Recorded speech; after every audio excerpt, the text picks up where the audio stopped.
Is this a matter of pride or is this just mere politics? Is that why we're seeing no end to this language debate that has erupted in the country? Well, to discuss that, Telangana BJP spokesperson Karuna Gopal now joins me on this broadcast. Spokesperson of the DMK, Manu Sundaram, also with me. And Ms. Gopal, I'd like to begin with you.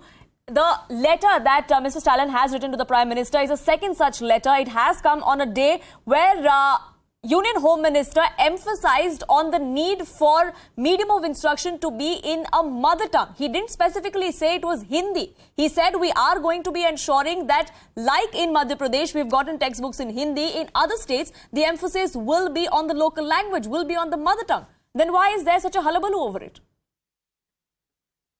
Good evening, Poonam. It's very clear. It's absolutely obvious that everything is twisted to suit a political agenda. Words in the last few, weeks, we've been hearing words like language imperialism, enslavement of people, Hindi hegemony, Hindi imposition are being used for a very practical suggestion that has been given by the Parliamentary Committee of Official Languages. And it is very clear. If you look at the NEP and from Mr. Amit Shah's speech, it categorically says that three-language policy is very important for the country. If it is a Tamil Nadu, it is going to be language Tamil, English, and Hindi. And if it's a northern state, it has to be Hindi, English, and any other language from the country. So why imagine it is such a practical thing? In fact, there is absolutely no imposition. It is actually an opportunity because today, 44% of the people in the country speak Hindi. And it gives an opportunity for people living in Tamil Nadu, in Karnataka, in Andhra Pradesh to integrate and work any part of the country, just like how English gave us opportunity to work in a globalized world. So this hangama is being made by DMK just because it has to really gain political points there. It wants to confuse people. Today, I'm telling you, Poonam, if you go to the people of Tamil Nadu, the vox populi, as we call, the voice of people will be in a contrast to what the DMK leaders and Mr. Stalin is saying. Right. Go and take a referendum. Let the people speak up. They will tell you that they like to learn Hindi because they are contemporary PhD students. They understand the value of learning another language. And if you ask a psychologist, he'll definitely say that learning more languages will really give cognitive value. And today, every student knows the opportunities. If the political people will play their games, and it is depriving a student who's aspirational. He wants to work across the country. Absolutely. Maybe and that's really what's important. It's not about the language. Mr. Manu Sundaram, I'd like to get you in on that. As far as this Hindi and MBBS was concerned, the emphasis is also on ensuring that the medium of instruction in central universities be in the local languages of that particular state as well. The same would apply to Tamil Nadu and to the language Tamil. Don't you think that would widen horizons of those people who come from villages, come from tier 2, tier 3 cities, who've never perhaps studied in an English medium school, but then suddenly are faced with medium of instructions being English in higher education? I'm always grateful when the BJP makes my case for me. The spokesperson speaking before talked about the vox populi and holding a referendum in Tamil Nadu. In fact, an election was held almost a year ago where the BJP got less than 3% of the votes. I think that's the vox populi of the people, not on this issue, but across all issues with regard to whatever the BJP is. Important things. No. Secondly, let me complete, ma'am, and then you can have your rebuttal. And secondly, I don't know if anybody noticed the irony in this whole debate. Mr. Amit Shah, while speaking in favor of all languages, spoke in Hindi, and therein lies the rub, you know. But he was speaking in Madhya Pradesh. It's a Hindi-speaking state. Hold on, let me complete, ma'am. He's a Union Home Minister from what I remember. He must make sure he addresses people who speak the other 56% of the language spectrum in India as well. So therefore, thank you for your suggestion, but let me complete.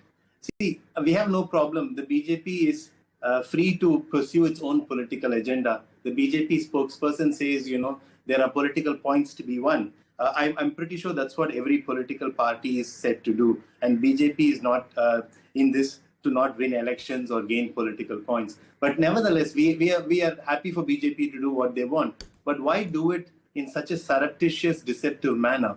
You have a parliamentary standing committee report, the 11th Committee on the Official Languages report, which was presented to the president, but we've not yet seen a copy on any public domain. I challenge you, the moderator today, the host today. I don't think you've read it yourself.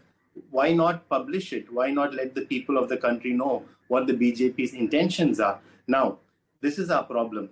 If you want to change the official language policy of the country, you have to do that by either amending Article 353 or amending the 8th schedule to the Constitution, which constitutes of 22 languages, all on par with one another.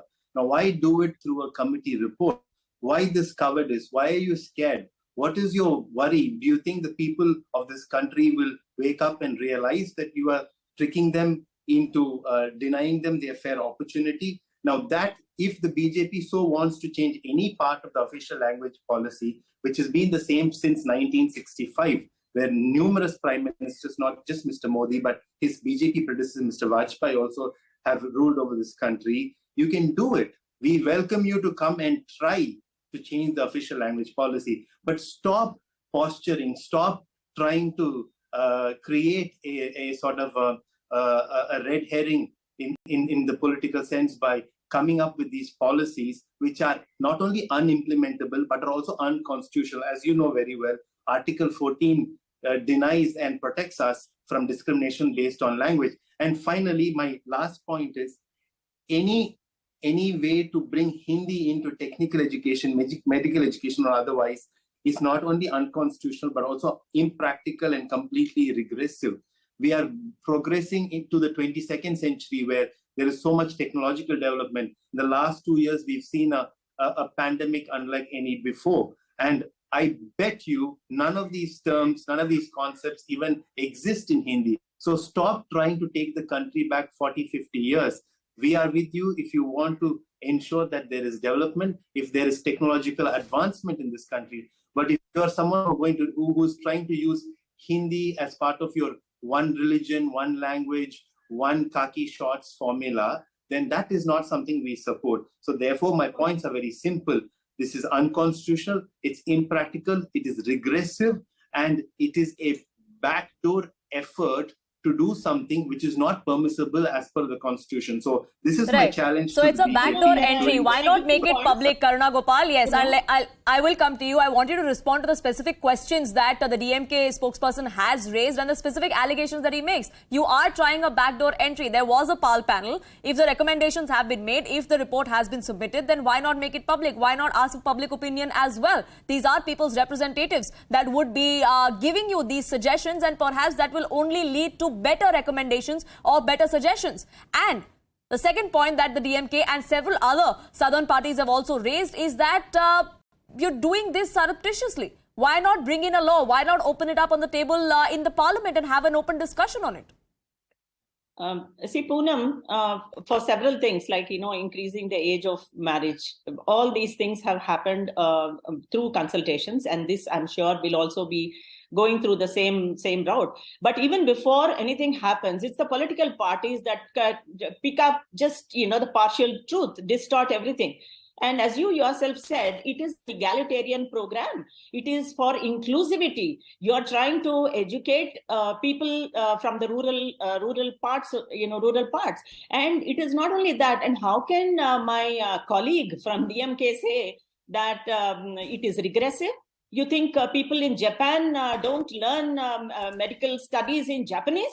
And there are some of the top-notch doctors there. What about Chinese? They have learned in their language. It is not regressive. It is giving them an opportunity. And it is with the best of intentions. It has been announced. Now,